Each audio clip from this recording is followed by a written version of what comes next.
friends, we're going to do a quick little fun demo. Sorry, Catherine, I juked you. But this one is going to be trying out some different bows and seeing if a bow makes a difference on a violin.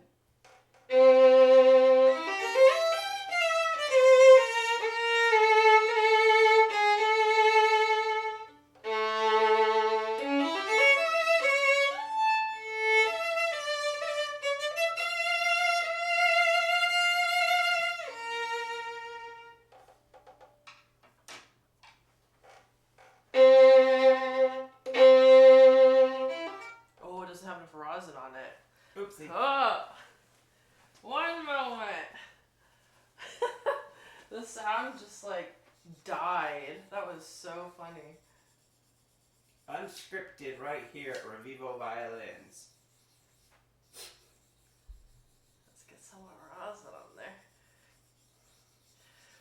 Sometimes I have some students tell me that they don't know why their instrument doesn't sound good.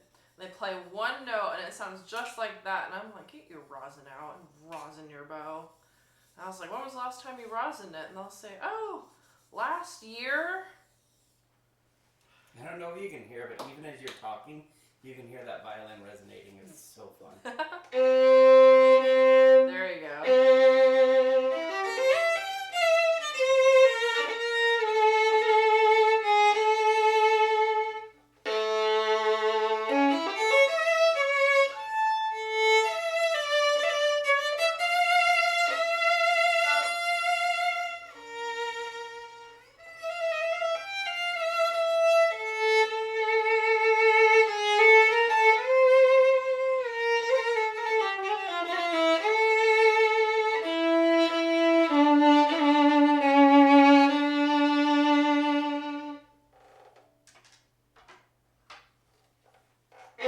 This one's my personal bow.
And those are all four of the bows.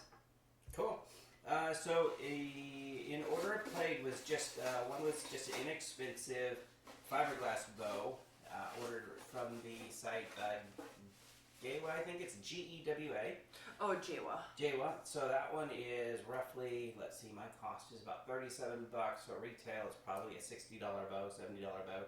Second one, it's an Ari France. So that one was wooden. We think it's Pernambuco, possibly Brazil wood.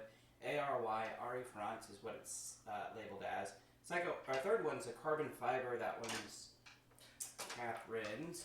This is the Coda bow Diamond GX. Ooh. Used it for forever. And the last one is stamped, I believe it's Albert Nurnberger, 1-star bow. So, curious what you online players or listeners think, and then any thoughts on your side, Catherine? But this was just a fun video. Yeah, I mean, I was just curious to hear how the Wesco's sound would change. Of course, rosin plays a huge part in it. This rosin right here, I believe it's the Kaplan rosin. The Kaplan rosin. It worked well with the first carbon fiber. And it worked okay with this one. Didn't agree with my bow, and it worked okay with the last one. I already forgot the name of it. The type of rosin that you use also matters largely. But I found that, with the carbon fibers, both of them, this one tends to just get a sound out. It just gets the sound out of the instrument. And so I like using these for, you know, I like using them for my electric instruments because I have a lot of effects that I put into the instrument, a lot of pedals and different sound effects that I use, and so I don't really need the bow to give me a color because I have electronics giving me my instrument color. And honestly, these are great bows to use if you're playing outdoors or if you're, you know, more subject to the elements. They're incredibly sturdy, incredibly durable, and really saves, you know, if you have like a $5,000-$6,000 bow, really saves your bow for sure if you're, you know, just if you're in one of those situations where you're more subject to outdoor weather. This one was nice and light. I loved how light this was. And so, you know, if you're looking for a light bow that gets a decent amount of sound out, this is perfect. I like my bows a little bit heavier because, you know, it digs a little bit more sound out, but I mean, this one got, you know, it got a decent amount of sound out, and it was very easy to play. It just kind of flew across the strings, which was amazing.